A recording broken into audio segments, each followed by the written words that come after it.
Casually explained, why people lie even when there's no reason. I have $100. No, I don't. I mean, technically I do. It's just complicated. And that right there is kind of the entire story of human honesty. Because most people think lying is something you do, like a deliberate choice, a villain moment, a calculated move with a goal, money, advantage, escape, whatever. But psychology says something way more uncomfortable. People lie, even when there is absolutely no reason to. No gain, no consequence, no audience worth impressing. And if you think you don't do this, you're either lying right now, or your brain is doing that thing where it edits reality in real time and calls it memory. So let's talk about it. Casually explained, why people lie even when there's no reason. First thing you need to understand is that lying psychology isn't mainly about deception. It's about protection, not protection from jail or punishment or anything dramatic. Protection from something way more immediate. Being slightly less impressive than the version of you that exists in other people's heads. That's it. That's the core bug. Your brain is obsessed with self-image psychology, the internal story of who I am and how I appear socially. And it will defend that story like it's a fragile glass sculpture in a room full of toddlers, even if the threat is just, "So, have you seen that movie?" And you haven't. Now suddenly, your nervous system is running a full simulation of social collapse. Because underneath all of this is social perception and something ancient, belonging psychology. Your brain still thinks you're in a tribe. Not a modern society, not a group chat, not a workplace Slack channel. A literal survival group where being excluded meant not great outcomes historically. So even today, your brain treats rejection like a biological emergency. This is where fear of judgment, fear of rejection, and fear of exclusion come in. And they are not thoughts. They are threat signals. Your amygdala response lights up like, possible social danger detected. Meanwhile, your anterior cingulate cortex, the part involved in emotional pain processing, basically treats social embarrassment like physical injury. So yes, awkward silence after a lie? Your brain is reacting like you just stubbed your emotional toe in front of the entire tribe. Now here's where it gets interesting. Most lies in daily life are not even conscious decisions. They are unconscious lying events. Fast, automatic, barely noticed. Your brain goes, danger. Avoid, adjust reality slightly, and boom, you've already said.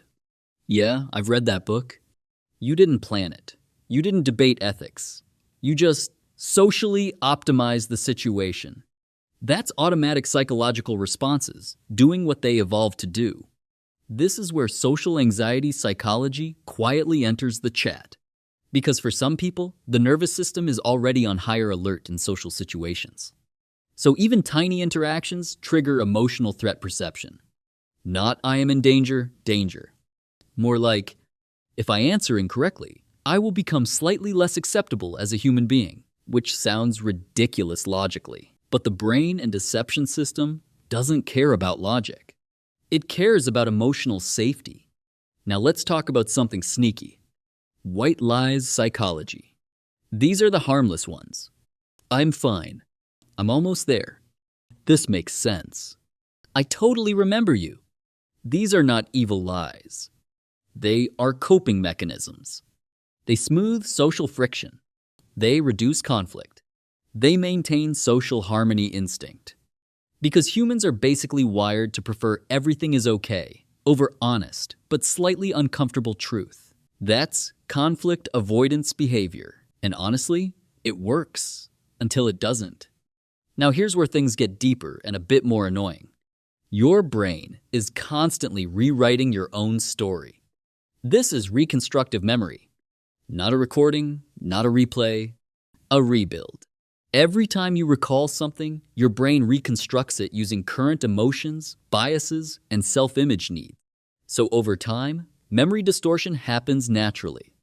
And without noticing it, you start to believe slightly improved versions of events. Not full lies, just upgraded edits. That's cognitive bias working in the background, especially self-enhancement bias, where your brain subtly adjusts reality to keep you looking competent, consistent, or socially valuable. So, Sometimes you're not even lying. You're just remembering you, but slightly better written. Now let's add another layer. Status signaling. Even when nothing is at stake, humans instinctively adjust information to fit social hierarchy. At work, someone says they're so busy. In reality, they just had a long coffee break and stared at Excel like it was emotionally complex literature. But busy signals importance. That's workplace psychology and social hierarchy behavior at play. We don't just want to be liked. We want to be seen as valuable, even if nobody asked. Now, underneath all of this is a bigger system. Identity protection. Because every time you say something about yourself, you are not just sharing information. You are updating your identity in other people's minds. And your brain treats identity like survival data. So anything that risks inconsistency triggers discomfort. That discomfort becomes emotional suppression, impression management, people-pleasing behavior, or just a small lie to stabilize the situation. It's not calculated. It's subconscious behavior shaped by emotional conditioning. Now let's bring in the neuroscience part because your brain is absolutely not helping. When someone lies, research shows increased activity in the prefrontal cortex activity. That's the part doing the heavy lifting. Constructing alternative reality, suppressing truth, tracking consistency, managing cognitive load. Because lying isn't easy. It's actually more mentally expensive than truth. This is cognitive load theory in action. Your brain is juggling multiple versions of reality at once, which is why even small lies sometimes make you feel weird afterward. That weird feeling? That's stress from lying. Your brain literally ran extra computations for no reason. And then there's the emotional aftermath. Guilt and shame psychology. Embarrassment avoidance. Subtle emotional discomfort. Avoidance. Even tiny lies can leave a trace of internal friction. Because deep down, your system knows. We didn't need to do that. But it also knows. We did it anyway to stay safe socially. So you get this quiet internal contradiction. Now here's the part most people don't like hearing. A lot of lying is actually self-deception psychology, not tricking others. Tricking yourself first so the story feels consistent. Because believing your own lie reduces internal conflict. Less conflict equals less emotional stress. So the brain goes, if we slightly reinterpret reality, everything feels smoother. That's emotional regulation disguised as honesty. Or dishonesty. Depends how you look at it. Now let's zoom out. Because this isn't just about lying. It's about human emotional behavior in general. We are constantly balancing truth, belonging, safety, identity, emotional stability. And when those conflict, truth doesn't always win. Psychological defense mechanisms step in. Fast, automatic, invisible, they prioritize survival. Even if survival now just means not feeling awkward in a 7-second conversation. But here's the paradox.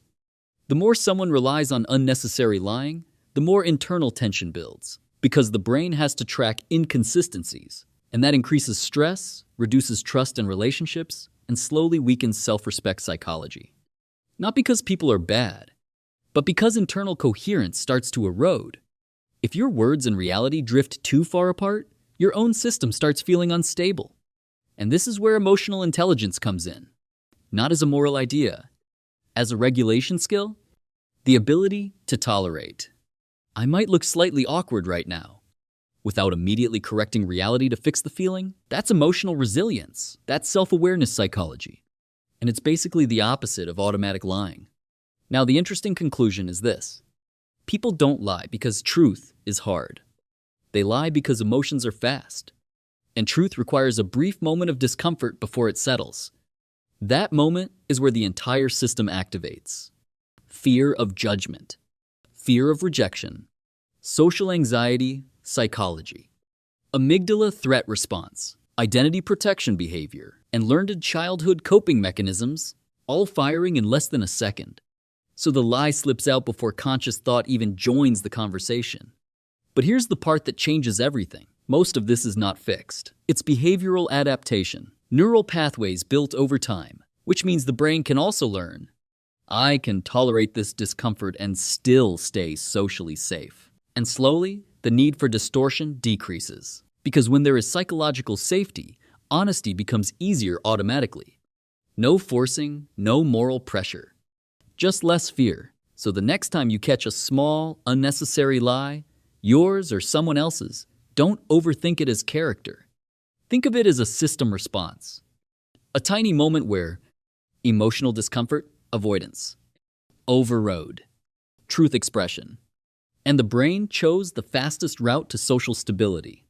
Because at a deeper level, people don't lie for no reason. They lie because the emotional system always has a reason, even when logic doesn't. And if you like content like this, where we break down everyday human behavior in a way that actually makes sense, do us a favor and like, subscribe, and stick around.